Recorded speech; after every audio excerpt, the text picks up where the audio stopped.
नमस्कार दोस्तों, मेरा नाम है विनय और आपका स्वागत है एक और नए वीडियो में। और आज के वीडियो में मैं टेस्ट ड्राइव करने वाला हूं इस all new Tata Tiago .EV को और देखने वाले हैं कि चलाने में कैसी है और सबसे मेन रेंज कितनी निकाल के देगी, क्या बैटरी पैक आपको मिलता है, क्या नए फीचर्स दिए गए हैं। तो हर एक के बारे में जो है डिटेल में हम बात करने वाले हैं। कंफर्ट कैसा है, तो हर चीज़ को डिटेल में हम कवर करेंगे। लेकिन उससे पहले अगर अभी तक चैनल सब्सक्राइब नहीं किया तो जल्दी से चैनल सब्सक्राइब कर दे, साथ ही बेल आइकन दबा दे हमारे लेटेस्ट वीडियोस अपडेट सबसे पहले पाने के लिए। और अगर इसका एक डिटेल्ड वॉक अराउंड वीडियो देखना चाह रहे हैं तो वो ऑलरेडी चैनल पे अवेलेबल है, वहाँ जाके आप उसको देख सकते हैं। लेकिन एक बार पहले ये देख लीजिए कि ये टियागो EV रेंज कितनी आपको निकाल के देने वाली है। जैसे ही आप गाड़ी के अंदर बैठेंगे ना तो भाई आपको प्रीमियम जो है वो फील होने वाला है, क्योंकि मटेरियल जिस तरह का यूज़ किया गया है ना वो काफ़ी अच्छा आपको लगेगा। ओवरऑल लेआउट जो है वो काफ़ी अच्छा आपको लगेगा। ये सॉफ्ट टच है पूरा और ये जो है रेस्ट हार्ड प्लास्टिक आपको मिलता है, लेकिन फिट एंड फिनिश जो है वो अच्छी आपको मिलेगी। नॉर्मली टाटा की जो इलेक्ट्रिक कार्स है ना उनमें फिट एंड फिनिश आइस के कंपैरिजन बेहतर होता है और वो यहाँ पे भी है। तो फिट एंड फिनिश जो है वो अच्छी है और मटेरियल भी अच्छा जो है आपको वो फील होता है टच करके। उसके बाद स्टीयरिंग व्हील जब आप देखेंगे तो अब ये वाला स्टीयरिंग व्हील आपको मिलेगा। देखने में ये अच्छा लग रहा है पहले के कंपैरिजन में, और इस पर अब स्क्रैचेस के जो इशू था ना कि स्क्रैचेस लगते थे वो भी अब ख़त्म हो गया। और ये जो लिखा हुआ है ना टाटा .EV ये भी काफ़ी अच्छा लग रहा है। डी कट आपको मिलता है, कोई लेदर रैप वगैरह नहीं दिया गया है। इधर क्रूज़ के बटन्स और इधर जो है मल्टीमीडिया के बटन्स आपको मिलेंगे और कुछ एक सामने क्लस्टर के कंट्रोल जो है वो मिलते हैं। यहाँ से ट्रिप वगैरह जो है आप सेट रीसेट जो है वो सब कर सकते हैं। टिल्ट जो है इसको आप एडजस्ट कर पाएंगे। अभी सामने जो आप क्लस्टर के अंदर देख रहे हैं ना, अभी ये आपको 67% दिख रही है। जब मैंने स्टार्ट की थी ड्राइव तब ये 96% थी और तब से अब तक लगभग 29% के आसपास जो है ये कंज्यूम की है बैटरी और चली है ये 52.7 मतलब 53 किलोमीटर जो है वो चल पड़ी है गाड़ी। अभी और ड्राइव करेंगे और देखेंगे कि कितनी जो है रेंज निकल के आने वाली है, तो उन सब के बारे में जो है डिटेल में बात करेंगे। अब चलते चलते पहले कंफर्ट की बात करते हैं कि कंफर्ट किस तरह का है। तो जैसे ही आप ड्राइवर सीट पे बैठेंगे ना तो सीट्स जो हैं वो आपको कंफर्टेबल लगेंगी। कोई आपको ऐसा नहीं फीचर नहीं मिलेगा कि वेंटिलेशन वगैरह इस सेगमेंट के अंदर नहीं मिलता है आपको। तो आपको नॉर्मली फैब्रिक सीट्स जो है वो मिलेंगी। थाई सपोर्ट वगैरह जो है वो अच्छा आपको यहाँ पे मिलने वाला है। ओवरऑल कुशनिंग वगैरह जो है वो भी आपको अच्छी यहाँ पे लगेगी। एडजस्टमेंट जो है वो आप कर पाएंगे। 6 वे एडजस्टमेंट आपको मिलता है, मतलब हाइट एडजस्ट जो है वो भी आप कर सकते हैं। उसके अलावा स्टीयरिंग की एडजस्टमेंट मैंने आपको बता दी। अब सीट पे बैठ के व्यू कैसा आता है, तो स्क्रीन का साइज़ ठीक है तो बाहर का व्यू अच्छा रहेगा। ORVMs का साइज़ जो है वो भी ठीक है और इन विंडो ग्लासेस का साइज़ जो है वो भी ठीक है। तो व्यू जो है वो आपको बेहतर यहाँ पे मिलने वाला है। और जब यहाँ आप देखेंगे ना तो पीछे का व्यू जो है वो भी अच्छा आपको मिलेगा और रियर स्क्रीन का साइज़ जो है वो भी ठीक आपको मिलता है। तो व्यू में कहीं कोई इशू जो है वो आपको नहीं आएगा। उसके अलावा अगर कहीं आपको ऐसा फील होता है कि कंजस्टेड एरिया में है, कहीं आपको ऐसा लग रहा है तो 360 डिग्री कैमरा आपको मिलता है। क्वालिटी जो है ना वो काफ़ी अच्छी है। ये देखो 360 degree camera 2D 3D view आपको यहाँ पे मिलता है, तो ये आपको दिया गया है। और इसकी क्वालिटी जो है ना भाई वो अच्छी है। एक्चुअल में जो है आप इसको यूज़ कर सकते हैं। काफ़ी ऐसी गाड़ियाँ हैं इससे बड़े सेगमेंट की भी जिनके अंदर जो है आपको थोड़ा बहुत कुछ ऐसा लग सकता है कि भाई क्वालिटी उस लेवल की नहीं है, लेकिन यहाँ क्वालिटी जो है वो अच्छी आपको मिलने वाली है। तो क्वालिटी का ध्यान रखा गया है। टाटा मोटर की लगभग सभी कार्स के अंदर जो कैमरा की क्वालिटी है ना वो अच्छी आपको यहाँ पे मिलती है। अब एक और फीचर इसके साथ दिया गया है वो ये कि ब्लाइंड व्यू मॉनिटर जिसको बोलते हैं। अगर मैं राइट इंडिकेटर दूं तो राइट इंडिकेटर दिया तो ये राइट कैमरा, और लेफ़्ट इंडिकेटर दिया तो लेफ़्ट का व्यू जो है मुझे यहाँ सामने दिखाने लग जाएगा। तो ये फीचर जो है वो भी आपको मिलने वाला है। सामने का ओवरऑल जो व्यू है ना इसका डैशबोर्ड का वो आपको अच्छा जो है यहाँ पे लगने वाला है, क्योंकि दो आपको स्क्रीन्स जो हैं वो यहाँ पे दिखाई देंगी। एक आपको इंस्ट्रूमेंट क्लस्टर का डिस्प्ले दिखाई देगा जो फ्लोटिंग में है, और एक आपको ये यहाँ पे टच स्क्रीन म्यूजिक सिस्टम जो है वो दिखाई देगा। इसकी फर्दर थोड़ी बात करते हैं डिटेल में। पहले स्क्रीन की बात करते हैं तो यहाँ सारी इन्फॉर्मेशन जो है वो काफ़ी अच्छे से क्रिस्प एंड क्लियर आपको दिखाई देगी। हर इन्फॉर्मेशन, अगर पूरा ब्राइट धूप है ना तब भी इन्फॉर्मेशन बिल्कुल क्लियर रहती है, तो उसमें जो है कोई आपको ऐसा नहीं लगेगा कि ब्राइटनेस कम है, ऐसा कुछ है। तो वो क्रिस्प एंड क्लियर इन्फॉर्मेशन आपको सामने की तरफ दिखाई देती है। और यहाँ सब दिखाएगा, रीजनरेशन कितना हो रहा है, हर चीज़ दिखाएगा, रीजनरेशन क्या लेवल है, वो सब आपको यहाँ पे दिखाने वाला है। अब रेंज की बात करते हैं, क्योंकि जब एक इलेक्ट्रिक कार परचेज़ करते हैं ना, तो सबसे पहले माइंड में होता है रेंज की, रेंज कितनी मिलेगी। तो यहाँ 2 बैटरी पैक आपको मिलेंगे, एक आपको मिलेगा 19.2 किलोवाट का और एक आपको मिलने वाला है 24 किलोवाट का। अभी ये जो मैं ड्राइव कर रहा हूँ, ये इसका टॉप मोस्ट वेरिएंट है, जिसके अंदर 24 किलोवाट आवर का बैटरी पैक आपको मिलता है। तो ये वो वेरिएंट है। और इसकी जो रेंज की अगर मैं बात करूँ, तो वैसे तो कंपनी जो क्लेम करती है ना 285 किलोमीटर्स इस बड़े बैटरी पैक की क्लेम करती है, और 226 किलोमीटर्स जो है उस छोटे बैटरी पैक की क्लेम करती है, जो 19.2 किलोवाट का है। लेकिन इसके साथ टाटा मोटर्स एक रेंज और बताती है, C75 रेंज जिनको बोलते हैं। मतलब जितनी अभी तक कार सेल की है ना टाटा मोटर्स ने, तो उन कस्टमर्स में से 75% लोग जितनी रेंज निकाल लेते हैं ना, वो रेंज भी टाटा मोटर बताता है। तो वो रेंज जो है छोटे बैटरी पैक की टाटा मोटर के हिसाब से 160 to 170 किलोमीटर्स की है। और इस बड़े बैटरी पैक के साथ में जो रेंज मिलती है टाटा मोटर्स बताता है C75, वो है 205 से 215 किलोमीटर के आसपास। तो वो अभी हम चेक कर रहे हैं, जब तक हम वापस अपने डेस्टिनेशन पे पहुंचेंगे ना, क्योंकि मैंने मैप में यहाँ लगा दी और अभी लगभग 42 किलोमीटर दूर हमारी डेस्टिनेशन है। जब तक वहाँ पहुंचेंगे तो अच्छी खासी चल चुकी होगी गाड़ी, लगभग 90-100 किलोमीटर के आसपास। तब एक अच्छा आइडिया जो है हम वो लगा सकते हैं कि एक्चुअल में कितनी आपको रेंज निकाल के देगी। सबसे पहले क्या है कि आपका ड्राइविंग पैटर्न, जब आप एक इलेक्ट्रिक कार परचेज़ करते हैं ना, तो आपको उसको इलेक्ट्रिक की तरह ही चलाना है। अगर आप उसको ड्राइव करेंगे ना एक आइस इंजन की तरह, सडन एक्सेलरेशन, तब आपको जो है रेंज नहीं मिल पाएगी। क्योंकि आपने जब ईवी परचेज़ की है ना, या परचेज़ करने का प्लान कर रहे हैं, तो आपका मेन जो मोटो है ना, जो मकसद है, वो है कि किस तरह से तेल के पैसे बचाए जा सकें, वो आपका मकसद है। ठीक है, थ्रिल भी आपको मिलता है, आप इसको नॉर्मल ड्राइव करो। और वैसे ही मैं ड्राइव कर रहा हूँ इसको, मतलब मैं मैक्सिमम जो इसको 90 तक लेके गया हूँ। ऐसा नहीं मैंने कि 100 से ऊपर मैंने इसको ड्राइव नहीं किया, मैक्सिमम 90 तक लेके गया हूँ। इस बीच में ही मैंने इसको जो है ड्राइव किया है। अभी भाई मैं यहाँ आया था आदि योगी में और यहाँ दर्शन किए, तब लाइन नहीं थी बिल्कुल भी, पर आप देखो भाई यहाँ बड़ा जाम लग गया पूरा आगे तक। अच्छी बात क्या है कि जाने के लिए अलग है और आने के लिए अलग, इस वजह से मैं आराम से निकल पा रहा हूँ, वरना बहुत बड़ा जाम लग गया है यहाँ पे।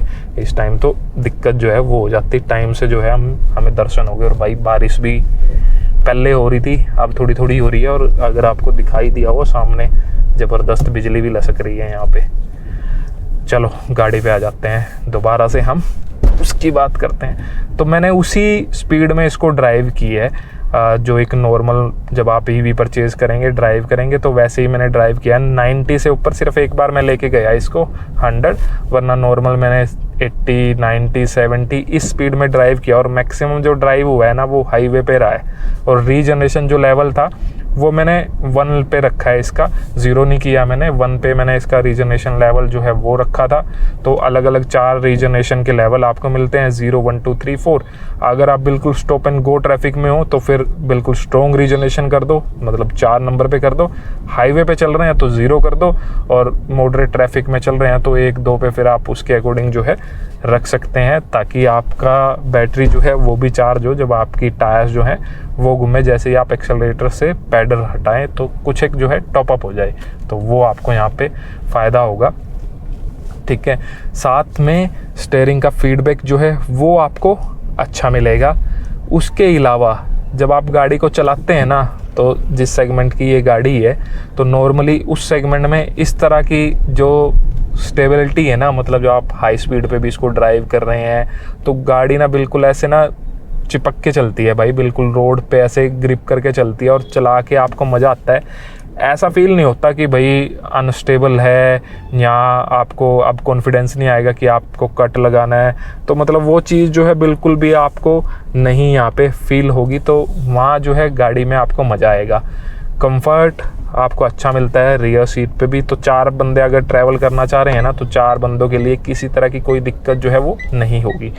एक चीज़ जो मैंने देखी, जैसे अभी मैंने मैप्स चला रखे हैं यहाँ पे, और मैं जैसे ही टर्न इंडिकेटर दूंगा ना तो तुरंत ये चला जाएगा। कई बार ऐसा होता है कि भाई मुझे कट में थोड़ा कन्फ्यूज़न हो जाती है कि ये कट लेना था या अगले वाला कट है, तो थोड़ी सी कन्फ्यूज़न हो जाती है। पर जैसे ही आप ये ऑन कर देंगे ना तो तुरंत आपकी स्क्रीन से जो है गायब हो जाएगा वो।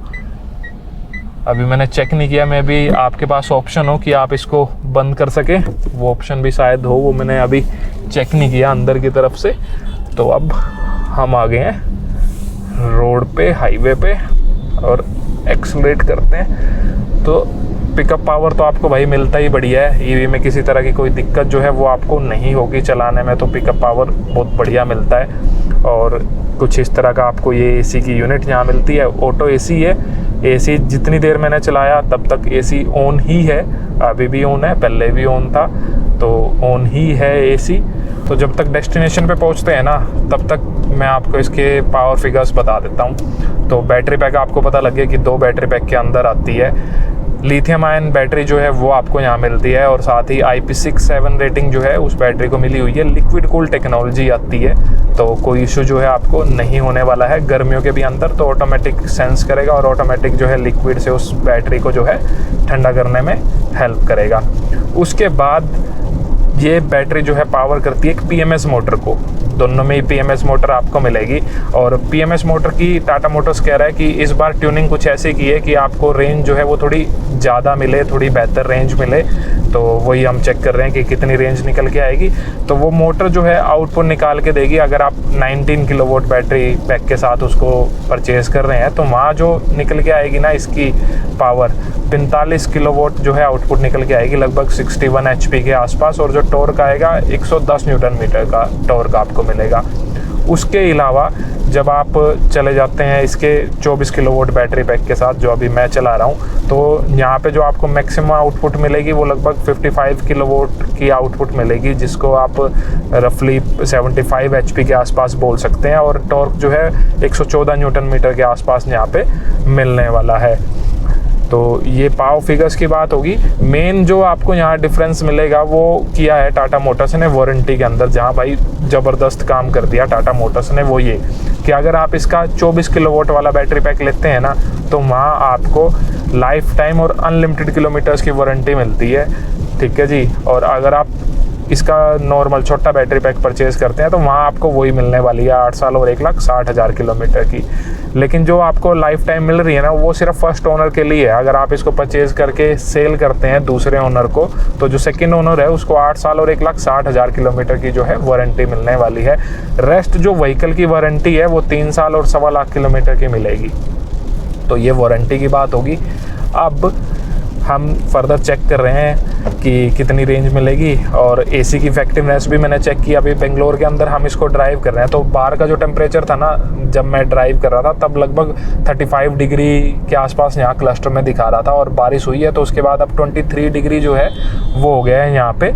और एसी जो है वो काफ़ी इफेक्टिव रहा है। एसी में कहीं भी ऐसा नहीं हुआ है कि भाई एसी ने कहीं कट लगाया है, तो वो कहीं भी ऐसा चीज़ जो है वो नहीं हुआ है। तो एसी की इफेक्टिवनेस अच्छी थी अभी तक का जो एक्सपीरियंस है। अगर लंबे टाइम रखेंगे तब और ज़्यादा बेहतर तरीके से पता लगेगा कि हमारे हरियाणा वाली गर्मी में किस तरह की कूलिंग करता है ये एसी, उसका तब एग्जैक्ट जो है पता लगेगा। लेकिन अभी यहाँ जो था वो काफ़ी अच्छा था। मैंने जितना टेम्परेचर सेट किया हुआ था और काफ़ी अच्छी कूलिंग कर रहा था भाई, पूरे कैबिन के अंदर काफ़ी अच्छे से जो है उसको मेंटेन कर रहा था। तो वहाँ कोई इशू जो है वो आपको नहीं फील होगा।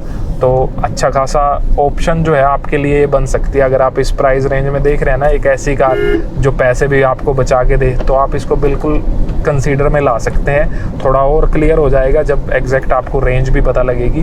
तो अभी तक 63 किलोमीटर 63% जो है बैटरी बची है और 61.3 किलोमीटर्स हम चल चुके हैं। जब मैंने स्टार्ट किया था 96% से स्टार्ट किया था। तो अभी तक तो ठीक आ रही है, जो 375 क्लेम कर रही है उसी के आसपास आ रही है। बाकी थोड़ा और चलेगा, थोड़ा और पता लगेगा। अभी 34 किलोमीटर्स दूर है हमारी डेस्टिनेशन और ये 95 पे भी हम गए हैं। मैंने बीच में थोड़ा इसको 0 to 100 भी किया था, तो वैसे भी चलाया था, लेकिन ड्राइव मोड में ही रखा मैंने इसको, स्पोर्ट्स मोड के अंदर नहीं डाला। ड्राइव मोड में होगी तो बाय डिफ़ॉल्ट सिटी जो है वो लिखा आएगा यहाँ पे। तो अगर आपका मतलब ऐसा ट्रैवल है ना कि आप एक जगह से जा रहे हैं और दूसरी जगह, और लगभग आपका जो ट्रैवल रहता है वो मतलब 200 किलोमीटर के आसपास होता है, तो आप फिर आराम से इसको कंसीडर कर सकते हैं। अगर 200 से थोड़ा डाउन हो गया ना, 160-70 हो गया, तो फिर तो किसी तरह की टेंशन ही नहीं है आपको। फिर तो आप आराम से जाओ, एक चार्ज करो और फिर वापस आके घर चार्ज करो, तो कोई दिक्कत जो है वो नहीं होगी। सिर्फ एक चीज़ मैं आपको और क्लियर करना चाहता हूँ, वो ये कि जब आप एक इलेक्ट्रिक कार का प्लान कर रहे हैं ना, तो ये एक आपका ना प्राइमरी ऑप्शन नहीं आप इसको बना सकते, ये आपकी एक सेकेंडरी कार है, जो मैं पहले भी बोलता हूँ और आज भी बोल रहा हूँ कि आपकी सेकेंडरी कार है। इन केस अगर आप कहीं ट्रैवल करके आए हैं, अभी जैसे मैं यहाँ से ट्रैवल करके सपोज मैं घर की तरफ जा रहा हूँ और मैं घर पे पहुँचता हूँ जब बैटरी इसकी बचती है 10%, 5%, और उस टाइम कोई ऐसी इमरजेंसी आ जाती है, कहीं निकलना पड़ जाता है, कोई भी ऐसी सिचुएशन हो सकती है तो मेरे को निकलना पड़े, तो उस टाइम फिर इसकी बैटरी डेड होगी, तो फिर मेरे पास इतना टाइम तो होगा नहीं कि मैं इसको चार्ज करूँ।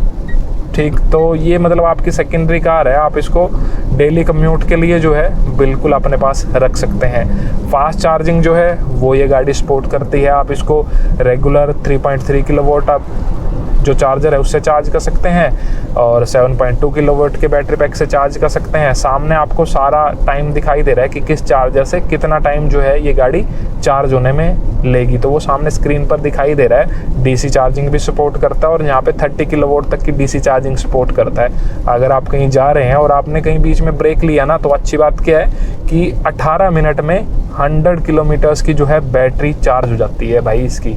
सिर्फ इसको 18 मिनट लगाओ, और लेकिन वो जो डीसी चार्जर है ना, वो मिनिमम उसकी 30 किलोवाट होनी चाहिए। मिनिमम मतलब 30 किलोवाट का चार्जर होना चाहिए, मैक्सिमम होगा तब भी चार्ज तो 30 किलोवाट के हिसाब से ही होगा। तो 30 किलोवाट का अगर आपका चार्जर है ना, या उससे कोई बड़ा चार्जर है, तो 18 मिनट में इतनी चार्ज हो जाएगी कि 100 किलोमीटर की रेंज जो है आपको आपकी गाड़ी निकाल के दे दे। तो ये काफ़ी अच्छी बात है, काफ़ी क्विक जो है ये चार्ज हो जाती है। और 0 to जो 80% और 20 to 80% है, वो भी थोड़ा जो टाटा मोटर्स ने है कम किया है, तो पहले के कंपैरिजन में अब थोड़ा जल्दी जो है ये गाड़ी चार्ज हो जाती है। तो ये काफ़ी अच्छी चीज़ है। और मौसम भाई ज़बरदस्त हो रखा है एकदम ना, टेम्परेचर एकदम 35 से सीधा 23 डिग्री पे आ गया बारिश की वजह से। तो भाई अभी डेस्टिनेशन पे पहुंचने में ना 16 किलोमीटर बचे हुए हैं और ट्रैफिक जाम आप देख लो भाई पूरा वहाँ तक बना हुआ है और पता नहीं कितना टाइम लग जाए। तो मैंने सोचा तब तक आपको बता ही देता हूँ कि कितनी रेंज निकल के आ रही है यहाँ पे। तो जो स्टार्टिंग हमने की थी ना, जैसे मैंने बताया कि 96 से, और अभी 54% हुई है, तो लगभग हमने 42% जो है वो बैटरी कंज्यूम कर लिया और 80.6 किलोमीटर चली है। 80 आप पकड़ लो, 80 किलोमीटर चली है। तो जब आप डिवाइड करोगे 80 को 42 से, तो 1% में लगभग जो है गाड़ी वो 1.90 किलोमीटर्स चली है। और जब इसको पूरा 100% से मल्टीप्लाई कर दोगे आप, तो 190 किलोमीटर्स जो है वो निकल के आएगा। तो मैंने बीच में जो है इसको ड्राइव किया कुछ ऐसा कि स्पोर्ट्स मोड में भी ड्राइव किया, 0 to 100 भी किया, तब ये जाके मेरे पास 190 किलोमीटर्स के आसपास की रेंज निकाल के दे रही है। अगर आप इसको बिल्कुल सलीके से ड्राइव करो ना, जैसे एक इलेक्ट्रिक कार की जाती है, तो ये आपको आराम से जो Tata motor C75 range claim करते हैं ना, 205 से 215, वो आपको यहाँ पे ये निकाल के जो है दे सकती है। अब मैं आपको थोड़े से इसके वेरिएंट भी बता देता हूँ। तो 3 वेरिएंट के अंदर आपको ये गाड़ी मिलेगी और 6 कलर ऑप्शंस आपको मिलेंगे। 3 नए कलर ऐड किए हैं जो देखने में काफ़ी अच्छे लग रहे हैं। ये जो मैं ड्राइव कर रहा हूँ, ये इसका देहरादून ड्यू जिसको बोल रहे हैं, देखने में ये भी कलर काफ़ी अच्छा लग रहा है। और 3 वेरिएंट मिलेंगे, जो स्टार्टिंग है स्मार्ट, देन फिर प्योर प्लस, और फिर ये टॉप वेरिएंट आ जाएगा इसका क्रिएटिव प्लस जिसको बोलते हैं। बेस वेरिएंट के साथ आपको 19 किलोवाट का बैटरी पैक मिलेगा और इस बड़े क्रिएटिव के साथ आपको बड़ा बैटरी पैक मिलेगा 24 किलोवाट का। जो बीच में एक वेरिएंट बचता है प्योर प्लस, उसके अंदर दोनों ऑप्शन मिलेंगे। 19 किलोवाट भी ऑप्ट कर सकते हैं और 24 किलोवाट भी आप ऑप्ट कर सकते हैं, जैसा आपका मन करे। मैं आपको फ़र्क बता देता हूँ कि किसके लिए आपको जाना चाहिए, वो आप कमेंट करके ज़रूर बताइएगा। मैं भी आपको बता दूंगा कि कौन सा ऑप्ट करना चाहिए। तो प्राइजेस जो हैं एक शोरूम सामने आपको दिखाई दे रहे हैं। तो जो स्टार्टिंग है वेरिएंट जो स्टार्ट हो जाता है 6,99,000 से स्टार्ट हो जाती है और चली जाती है टॉप 9,99,000 तक। तो ये जो मैं अभी गाड़ी ड्राइव कर रहा हूँ 9,99,000 इसका एक शोरूम प्राइस है। रेस्ट ऑन रोड जो है आप अपने स्टेट के अकॉर्डिंग कैलकुलेट कर सकते हैं, क्योंकि सब्सिडीज़ जो है वो अलग अलग हैं स्टेट वाइज, ठीक है। और बास का ऑप्शन भी यहाँ पे मिलता है। तो बास में जो इसका स्टार्टिंग प्राइस है 4.69 लाख स्टार्टिंग प्राइस है, और बैटरी पे जो है आपको ₹2.60 पर किलोमीटर के हिसाब से पे करना पड़ेगा। तो वो आप एग्जैक्ट डीलर के पास जब आप जाएंगे वहाँ आपको समझ आएगा, क्योंकि उसमें बड़ी सारी टर्म्स एंड कंडीशन होती है कि लोन जो है इस बैंक से ही होगा, फिक्स रेट पे होगा, आप उसको बीच में बंद नहीं करा सकते। तो बड़ी टर्म्स एंड कंडीशन होती है, तो उसको एक साइड में आप कर दो और डायरेक्ट सिर्फ प्राइस पे ध्यान दो, आपकी एग्जैक्ट क्या प्राइस आपको पे करना है। तो अगर आप इसका प्योर वेरिएंट पकड़ लो तो 19 किलोवाट और जो इसका 21 किलोवाट का बैटरी पैक है, उनके अंदर जो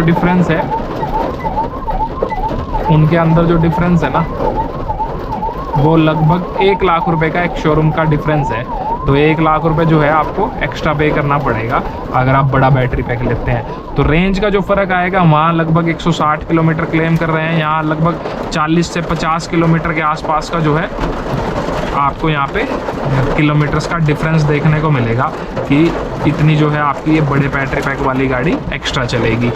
उसके अलावा एक डिफरेंस आपको ये मिलेगा वारंटी का, कि बड़े बैटरी पैक के साथ जो वारंटी आपको मिलती है ना, वो मिलती है लाइफ टाइम और अनलिमिटेड किलोमीटर्स की, ठीक है जी। और अगर छोटा बैटरी पैक लेंगे तो छोटे बैटरी पैक के साथ आपको जो वारंटी मिलेगी ना, 8 साल और 1,60,000 किलोमीटर की वारंटी जो है वो देखने को मिलेगी। तो ये भी डिफरेंस आएगा।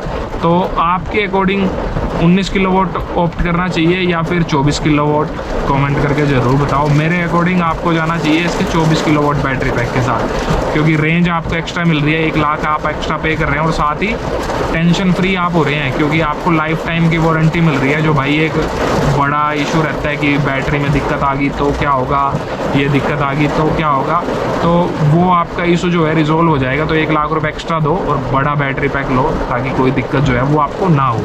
तो ये था हमारा एक टेस्ट ड्राइव इम्प्रेशन। पहली बार हमने ड्राइव की ये नई इसका फेसलिफ्ट, अभी भी इम्प्रेशन जैसा था वो आपके साथ शेयर किया। रेंज क्या निकल के आई है वो आपके साथ शेयर किया। कभी लॉन्ग टर्म के लिए रखेंगे तब क्या एक्सपीरियंस रहता है वो भी आपके साथ जो है ज़रूर शेयर करेंगे। तो अगर आपको वीडियो पसंद आया तो वीडियो को लाइक कर दीजिएगा, चैनल सब्सक्राइब नहीं किया चैनल सब्सक्राइब कर दीजिएगा। आप मिलते हैं किसी दूसरे वीडियो में, तब तक के लिए टेक केयर, बाय बाय, जय हिंद।